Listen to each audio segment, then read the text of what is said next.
Voici votre jeu France 3 avec Contrat Volkswagen. Pour jouer, appelez le 08 36 66 10 10 ou répondez sur papier libre à la question suivante.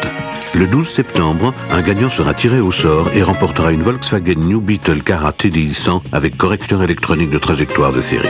Bonne chance sur France 3 avec Contrat Volkswagen, financement, entretien, service. Nuit après nuit, le SAMU social sillonne les rues de Paris pour apporter chaleur et réconfort à ceux qui souffrent. Paris by Night, un voyage au bout de l'espoir après la météo et soir 3.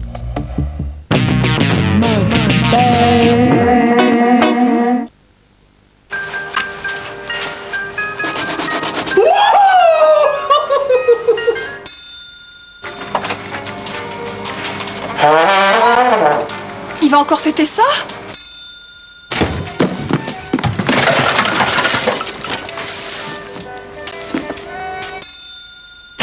Tac TV, c'est jusqu'à 1 500 € par mois et ça peut durer comme ça pendant 10 ans. J'ai l'impression qu'on va encore fêter ça. Tac TV, on gagne une fois, ça tombe tous les mois.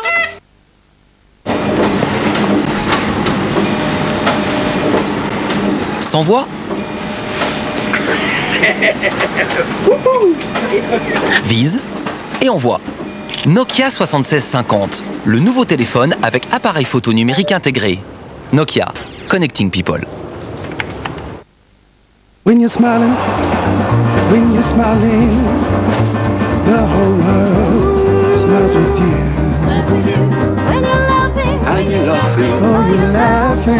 Des poils en X pour un brossage efficace. Une tête articulée pour atteindre toutes les dents. Et un manche flexible qui respecte vos gencives. Max Active, le soin de toute votre bouche. Aquafresh, sûr de votre bouche, sûr de vous. Bonjour, laquelle vous avez eu pour 1 € de plus? Je sais pas, j'ai jamais pu les reconnaître. Et vous? C'est celle-là. T'es sûr que c'est pas celle-là? Oui. Merci. Voilà, je suis un peu débordé. En plus, avec ce que je fais, 2 c'est vraiment pas de trop. Merci à Pelou. Vos secondes lunettes pour 1 € de plus, vert compris. Il est fou, Pelou, il est fou. Qu'est-ce que tu manges? Un yaourt aux fruits? Moi je m'y connais en fruits, j'adore ça. Oui, sauf qu'il n'y a pas que les fruits qui comptent pour faire un bon yaourt aux fruits. Ah bon? Regarde le tien. Tiens, goûte plutôt ça. Recette crémeuse de Danone. Peut-être le meilleur yaourt aux fruits. Et tu sais pourquoi? Parce qu'il est crémeux? Ah oui, c'est bon. Tiens, la part de la crémière. Recette crémeuse de Danone, c'est son crémeux qui fait la différence. Retrouvez Fred, Jamie et Sabine dans 3 nouveaux DVD et coffrets VHS. La collection C'est pas sorcier, une sélection Chérie FM.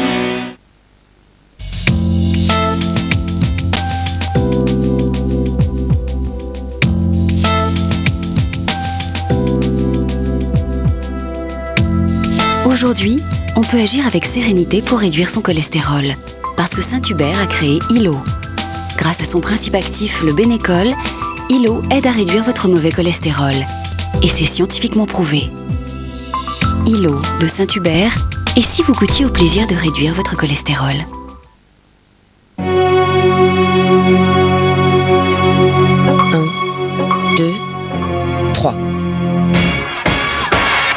J'arrête de fumer. J'ai pris cette décision difficile il y a 1 mois. Pour réussir, je me fais aider par Nicotine Clear, un nouveau patch transparent en 3 dosages. J'ai commencé par le dosage le plus adapté à mes besoins et je diminue progressivement. Maintenant, la cigarette, je peux m'en passer. Si vous avez la volonté, Nicotine et Nicotine Clear vous aident à arrêter de fumer. Médicaments réservés à l'adulte.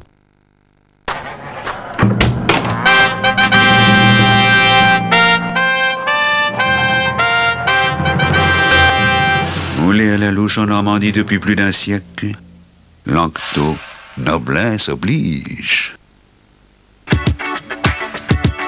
He said, Captain, I said, what?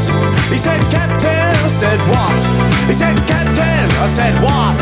He said, Captain, I said, what you want? Alors, comment tu me trouves? Je pense à toi. Client SFR, pour être parmi les tout premiers à découvrir la photo numérique mobile, appelez CLIC avant le 2 septembre 2002. 500 packs photos sont mis en jeu par SFR. Avec SFR, vous serez toujours plus qu'un simple numéro.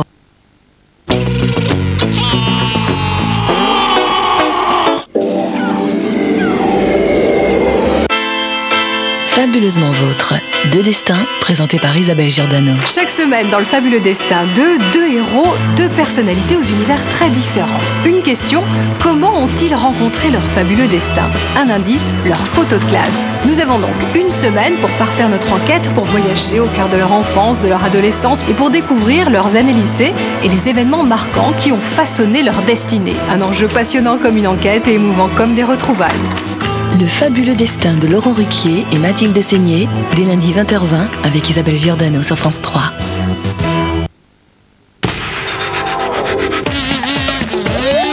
Pour tout savoir sur le temps, on peut compter sur France 3 avec Monsieur Bricolage.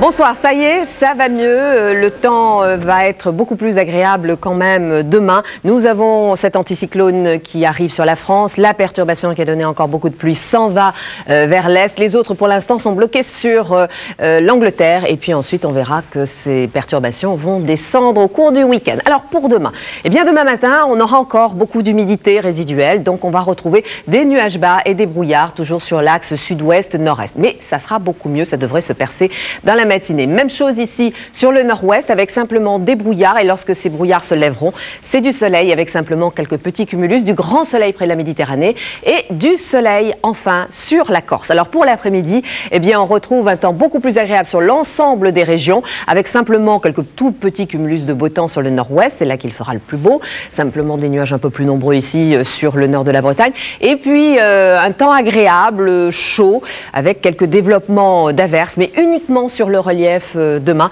également sur le relief de la Corse, du grand soleil près de la Méditerranée et donc sur ces régions, je le précise, c'est quand même du temps très agréable. Alors pour les températures, demain matin peu de changements, des températures comprises entre 12 et 21 degrés du nord au sud, donc ce sera assez agréable, ces températures ne bougent pas. Dans l'après-midi, ça monte encore, nous aurons des températures estivales partout avec 22 à 23 degrés près des côtes de la Manche et on ira jusqu'à 30 degrés près de la Méditerranée, température en hausse très nette ici sur le sud-ouest. Alors pour le reste du week-end, eh bien samedi donc cette perturbation qui est sur les îles britanniques va descendre, elle ne donne pas grand-chose, simplement quelques gouttes. À l'arrière déjà des éclaircies, puis à l'avant, eh bien on a un temps assez agréable, simplement un petit voile nuageux, quelques nuages par-ci par-là et quelques averses uniquement sur le relief, des températures très agréables et estivales. Dimanche, ça va commencer à baisser par la façade atlantique ces températures avec des éclaircies, peut-être une averse et puis un temps plus chaotique sur le reste des régions et puis des températures qui baisseront ensuite. Demain, nous fêterons les fiacres. Vous retrouvez tout de suite Laurence Bobillier pour Sort 3. Bonsoir, à demain.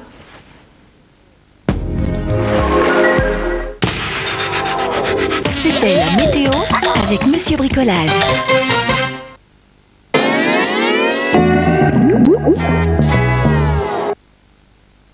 Ce type se rase avec le jetable Extreme 3 de Wilkinson. 3 lames flexibles. Fini les contraintes. Le nouvel Extreme 3 prend aussi soin des barbes difficiles. Par Wilkinson. Découvrez Biscand, de nouveaux biscuits vraiment irrésistibles. Yes, it's a good day for singing a song, and it's a good day for moving along. Yes, it's a good day. Nouveau Biscand, le biscuit croustillant nappé de chocolat fondant et de M&M's. Biscand M&M's, ces deux-là, c'est pour le meilleur.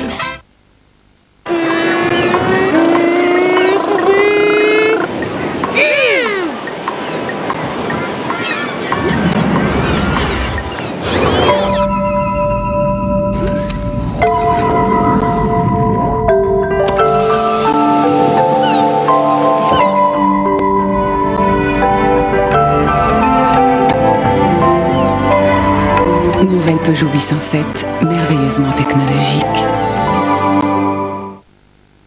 4 délicieuses recettes Biscand, nouveau au rayon biscuits. Allô, salut, ça va? Oui, ça va. Je te rappelle, je peux pas te parler là. Je suis chez le dentiste.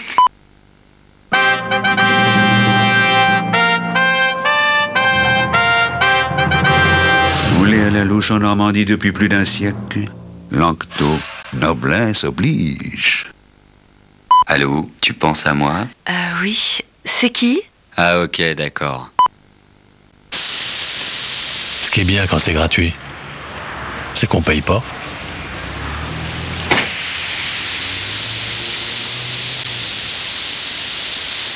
Free.fr premier fournisseur d'accès gratuit à Internet. Allô Michel, t'es où? Derrière toi. Pourquoi payer 1 minute pour un appel de quelques secondes? Le 15 septembre 2002, Orange lance la facturation à la seconde dès la première seconde sur les forfaits Orange. Orange. Brûlure d'estomac? MAB. Ce médicament agit vite.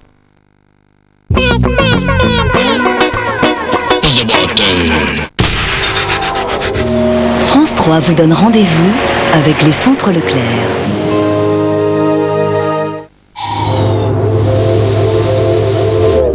Partez en voyage autour de la mer avec Thalassa. 3 destinations, 3 coups de cœur pour rêver. Au Chili, au sud de la Terre de Feu, quand on déménage, c'est avec sa maison. Et s'il faut lui faire traverser les flots, on n'hésite pas.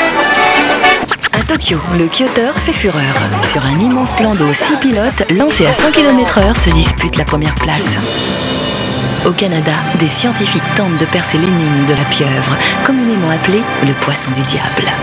Le voyage autour de la mer, c'est demain à 20h50 dans Thalassa, sur France 3.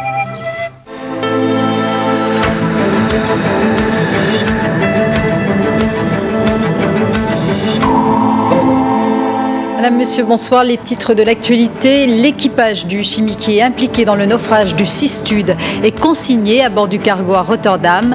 Des marins qui n'ont pas donné l'alerte après la collision qui a coûté la vie à 4 pêcheurs français. Dominique Voynet jette l'éponge. Après 10 ans passés à la tête des Verts, elle a annoncé sans surprise son départ qui sera effectif en décembre.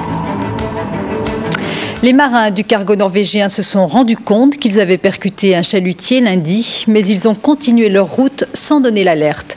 Un équipage qui n'est pas autorisé à quitter le bateau. Le chimiquier Boegel est arrivé dans le port de Rotterdam dans l'après-midi. Nicolas Luizet, Olivier Sainte-Marie. Rotterdam, la destination initiale du Boegel. Après une escale forte, la collision s'est produite au large du Finistère dans les eaux internationales.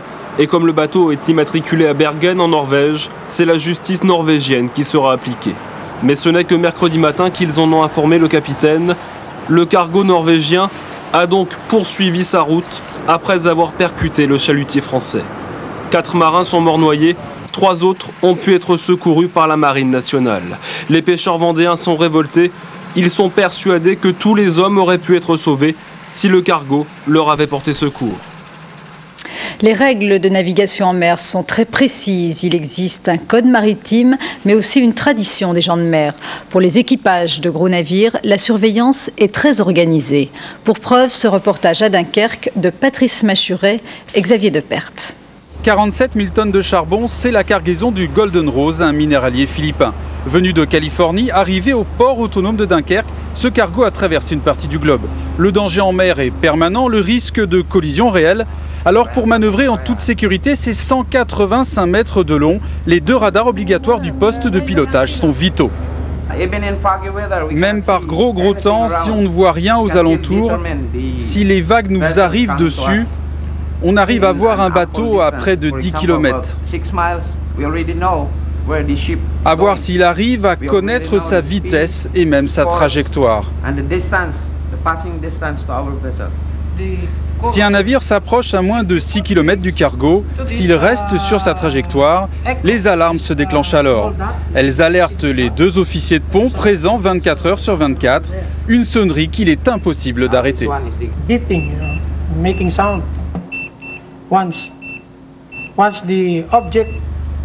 Autre sécurité, jumelles au point, les marins scrutent l'horizon. La nuit surtout, ils repèrent les signaux des autres bateaux. Quelquefois, un chalutier est en train de jeter ses filets, de pêcher. Alors pour signaler ce qu'il fait, il change la couleur de ses lumières, de ses signaux. Pour ces hommes, un accident en mer ne peut donc venir que d'une erreur de pilotage ou d'une manœuvre hasardeuse.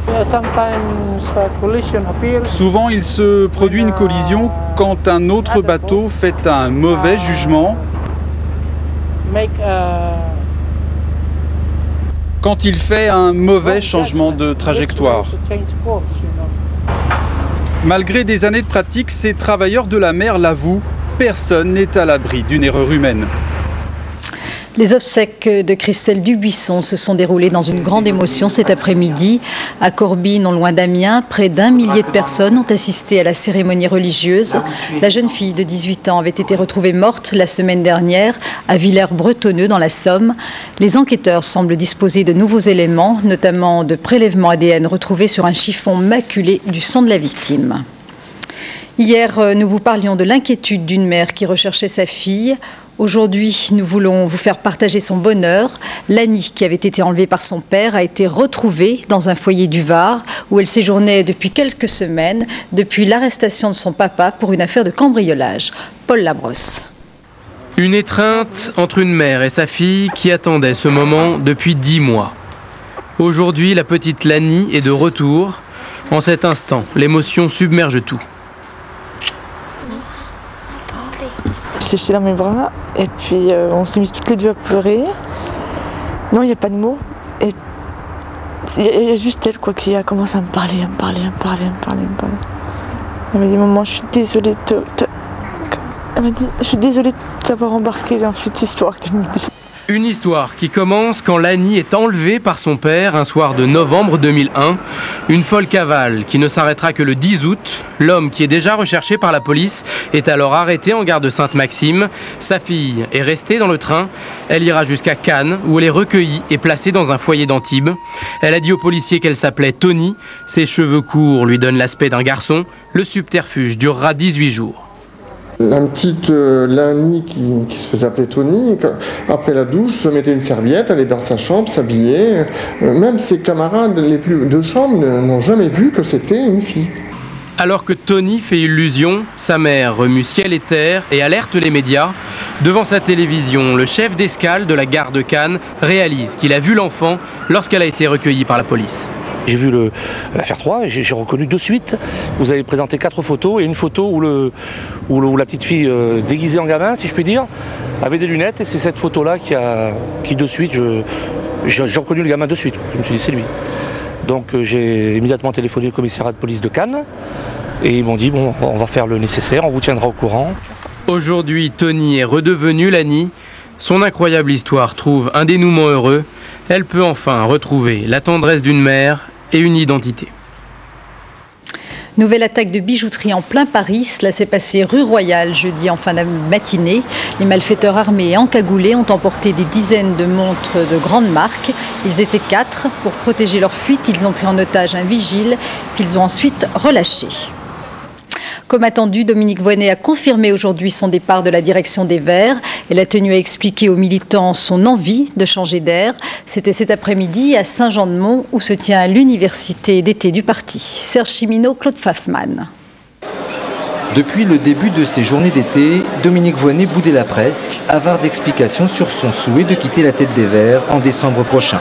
En fin d'après-midi, elle avait enfin choisi de parler devant les militants écologistes. Elle a expliqué les raisons de son départ programmé. Parce que l'exercice de lourdes responsabilités, ça use, ça émousse la créativité, la résistance, la générosité parfois, ça fragilise les institutions. Une nouvelle direction avec de nouvelles têtes pourrait voir le jour.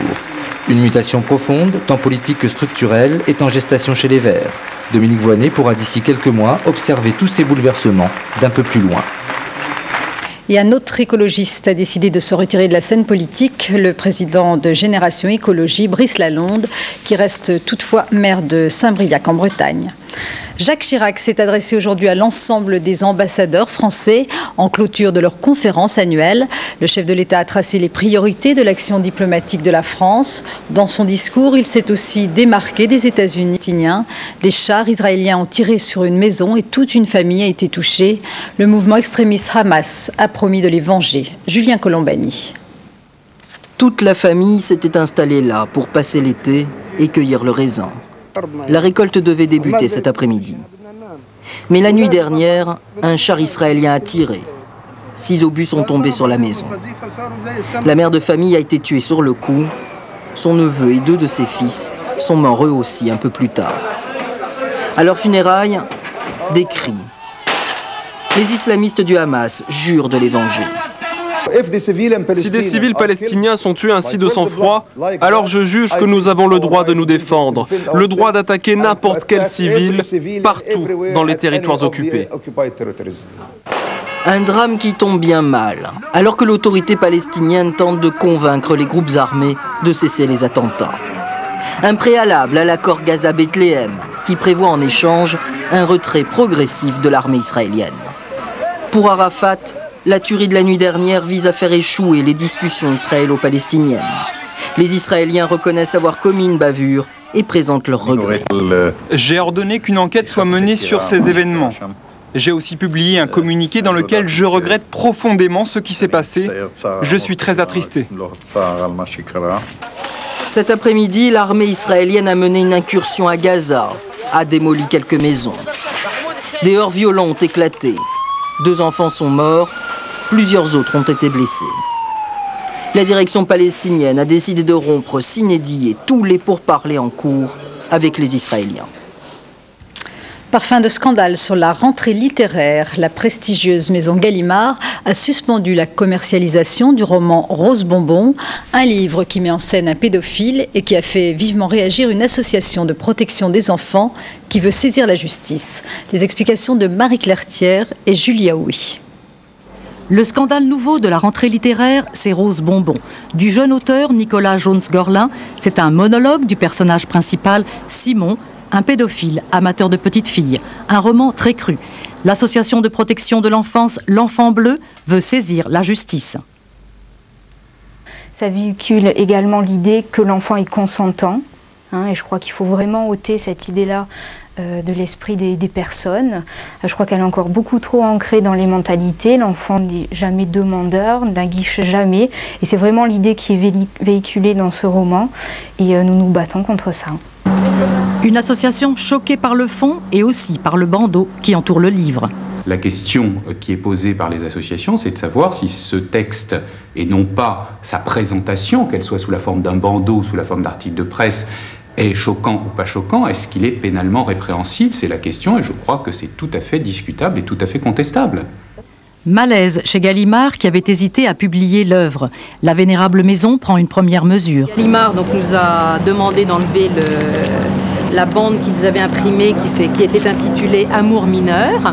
Donc nous nous sommes exécutés et nous avons été prévenus que le livre n'était pas retiré de la vente, mais que par contre les commandes ne seraient pas servies si on en refaisait. Cette polémique n'est sans doute pas la première. Elle risque d'être suivie de plusieurs autres. L'association L'Enfant Bleu a d'ores et déjà décidé de s'intéresser au livre de Louis Chorecki, Il entrerait dans la légende, qui traite de pédophilie et de meurtre. Cette année encore, la rentrée littéraire aura son scandale, mais les auteurs répondent qu'ils ne sont que le reflet d'une société de plus en plus violente. Sport, football, on connaît désormais les adversaires de Lens, Auxerre et Lyon en Ligue des Champions. Tirage au sort, vous le voyez, très difficile pour Lens qui va devoir affronter le Bayern Munich, le Deportivo La Corogne et le Milan AC. Un groupe pas facile non plus pour Auxerre qui sera face à la Légion française d'Arsenal, au Borussia Dortmund et au PSV Eindhoven. Enfin, les chances de qualification semblent meilleures pour Lyon. Le champion de France affrontera l'Inter Milan, l'Ajax Amsterdam et Rosenborg. En voile, la solitaire du Figaro vient de s'achever avec la victoire de Christophe Depavant, arrivé de la dernière étape à Cherbourg après une course physiquement et mentalement épuisante pour l'ensemble des concurrents. Reportage de Sonia Daugé et Alexandre Dupont.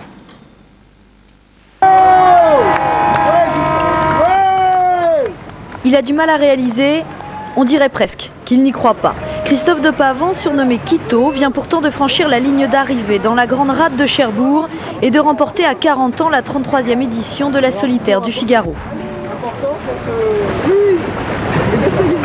Je reviens pas.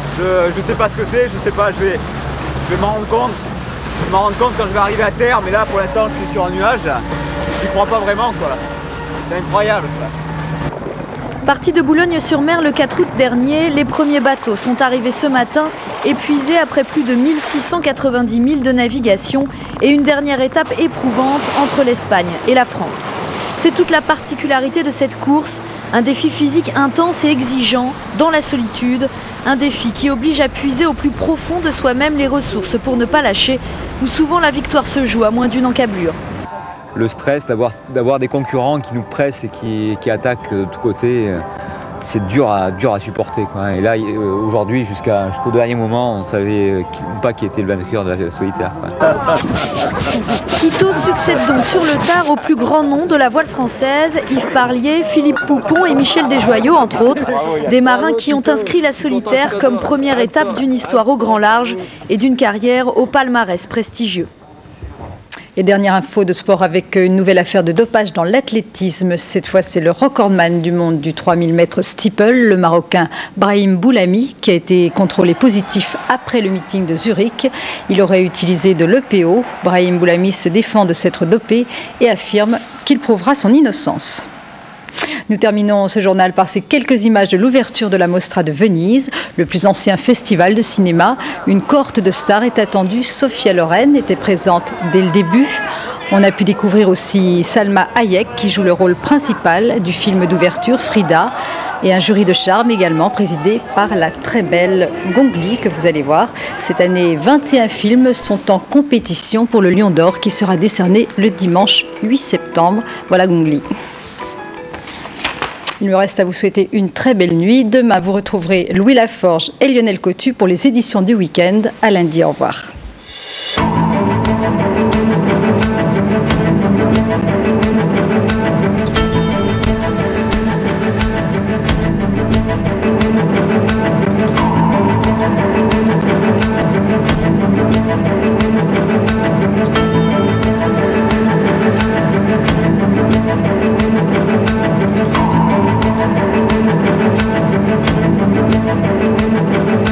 Toutes les nuits, le SAMU social apporte réconfort aux oubliés de la rue. Paris by Night, voyage au bout de l'espoir, tout de suite sur France 3.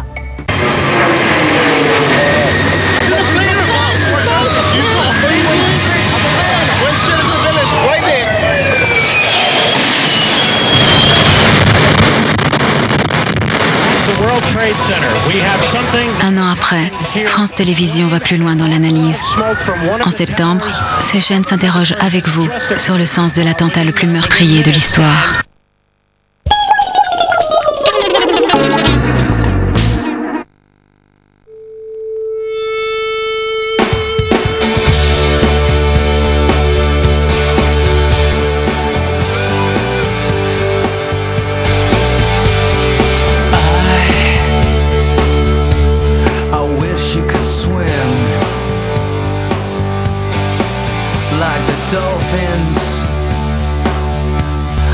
Dolphins can swim. We can be heroes just for one day. We can be heroes.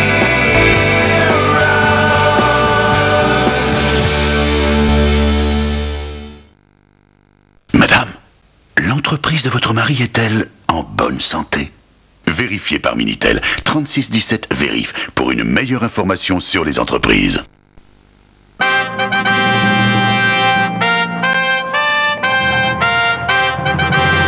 Roulé à la louche en Normandie depuis plus d'un siècle, Lanctot, noblesse oblige.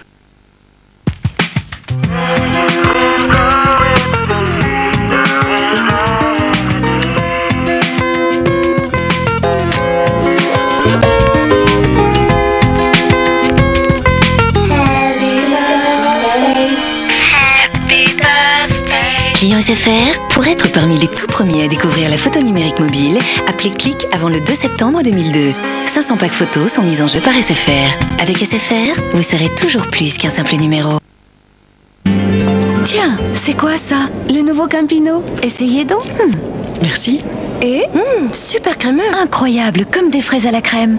On dirait de la crème glacée ou... Vraiment sensationnel. Découvrez Campino, le goût unique des fraises et de la crème dans un bonbon.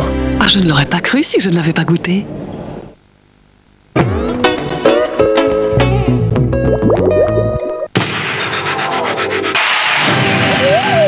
France 3 vous donne rendez-vous avec Monsieur Bricolage.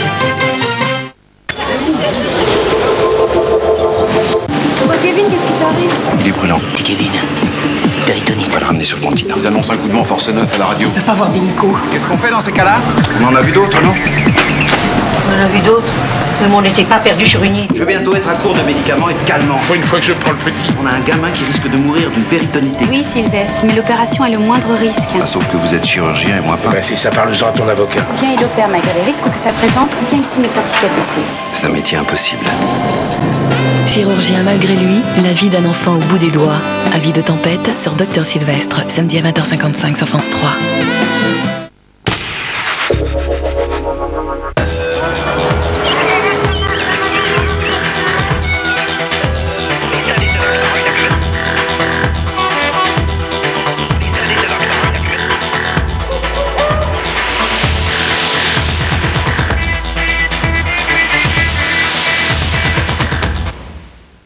Passé sous la barre des 2 millions de chômeurs des plus, couru cet après-midi à Maison Lafitte.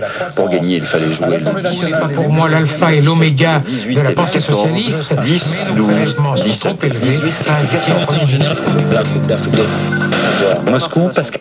Tout de suite, la clôture à la Bourse de Paris. Jean-Pierre Gaillard, vous êtes en direct du Palais Brognard avec des valeurs françaises qui sont plutôt information en hausse économique et financière en continu sur Internet. De l'économie nouvelle. Voilà, toujours une bourse à deux vitesses, effectivement, le CAC 40 termine donc en hausse de 1,55%, remonte à... Je me tais, Thierry, je me tais.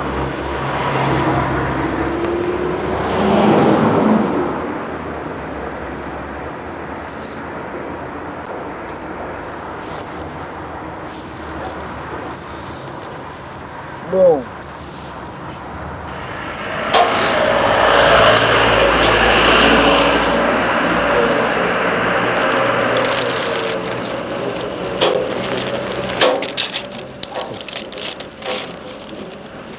Thierry, tu prends ton café, tu viens avec nous après, hein, pour un bon repas, hein, d'accord? Non. Tu veux pas venir? T'es trempé, Thierry, là, fais attention, elle va t'essuyer. Elle va t'essuyer. Ferme ta gueule. Ouais.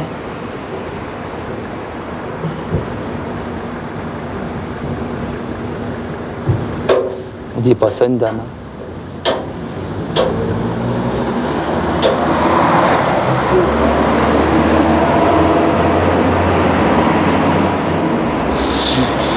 S'il te plaît, tu fermes ta gueule.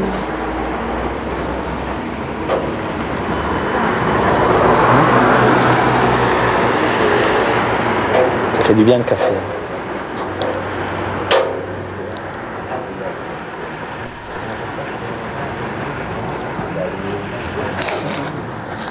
Attention, c'est chaud.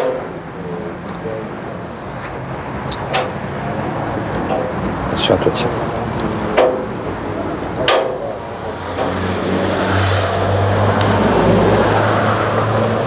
Bon, vous voulez qu'on vous laisse? Tiens, je te laisse la bouteille d'eau, Thierry. Hein. Okay. Allez, Thierry. Allez, au revoir. Au revoir. Hein. Salut, Thierry. À la prochaine. Faites attention à vous quand même. Hein. Le problème n'est pas de remettre les gens dans un cadrage. Et quel cadrage? Qu'est-ce que ça veut dire, le cadrage social? L'idée, c'est de remettre les gens debout. C'est-à-dire les réconcilier avec eux-mêmes. Les mettre dans l'échange. Les mettre dans leur libre arbitre qu'ils ont perdu. Il y a plusieurs étapes, quoi. Quand tu rencontres quelqu'un pour la première fois, souvent il arrive qu'elle ne veut rien, même pas un café, rien du tout. Puis tu repasses plusieurs fois, et puis évidemment elle accepte un duvet, et puis peut-être plusieurs mois après, elle acceptera de venir, tu vois.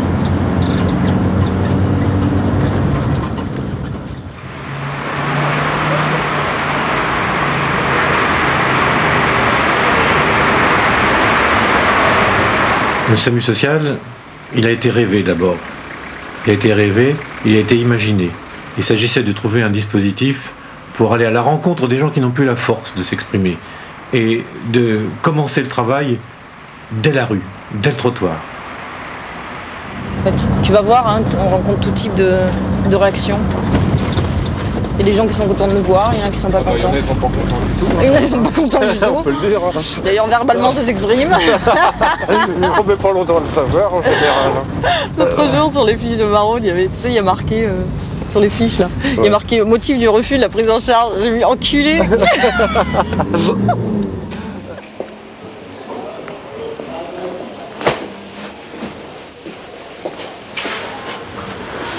C'est le plombier. Vous le saviez? Bien sûr, celle-là je suis. Eh bah ouais, c'est sûr. Mais Colombo, hein. C'est mon anniversaire. Aujourd'hui? Ouais. C'est pas vrai. Ah bah alors on connaît votre date de naissance. C'est votre anniversaire aujourd'hui? Ouais. Sérieux? De toute manière. Ça veut ça? C'est mon anniversaire. Et ben Guy, il va vous offrir un cadeau. Je veux bien, mais quoi? Une petite madeleine. C'est l'anniversaire. Joyeux anniversaire. Joyeux anniversaire. Joyeux anniversaire, monsieur Grand-homme. Joyeux anniversaire. On m'a fêté hier. Avec 2 bouteilles. Ah bah c'était hier ou aujourd'hui? 2 bouteilles de champagne. tous les jours. Chaque fois qu'on le prend, c'est Peut-être tu veux la chanson? Alors c'est aujourd'hui ou c'était hier? C'est aujourd'hui mon anniversaire. Aujourd'hui votre anniversaire? Ah bien sûr. Joyeux anniversaire. Joyeux anniversaire. Joyeux anniversaire, monsieur Grand-homme. Joyeux anniversaire. Mais je vais vous le dire, moi. J'avais mal.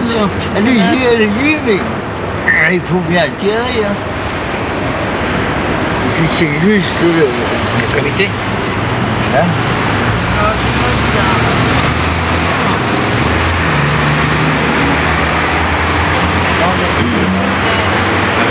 Ils vous ont pas donné d'antibiotiques? Rien? Oui, je vous donne un petit café en attendant. C'est un chauffeur de taxi qui m'a sauvé. Un chauffeur de taxi s'est arrêté. Ça va mieux là, un petit peu? Ça vous a soulagé un petit peu, hein? Je vais faire une petite pause au camion. Vous avez plus de ressources, hein? Non. Donnez les ressources que je... C'est pas raisonnable. Il faut absolument rentrer une instance sociale, hein, qu'elle vous fasse valoir vos droits, hein? Déjà le RMI. Pas de droit, hein. Si, au RMI, le RMI. J'ai le droit de faire un ma gueule. Non, pas du tout. Moi, je suis pas d'accord avec vous. Parce que voyez, moi qui travaille social, et je peux vous dire que vous avez droit au RMI. Vous avez une curiosité? Non. Rien. Bon, je sais pas ce qu'on va faire ce soir. On va aller aux urgences. Déjà pour voir un médecin, voir si on peut pas mettre des antibiotiques, quelque chose là-dessus. Et après. Oui, mais vous m'avez fait. Excusez-moi. Vous m'avez fait le pansement. Ben ouais, il va redéfaire. Parce qu'il fallait que je vois ce qu'il y a en dessous, pour savoir si je peux aller aux urgences.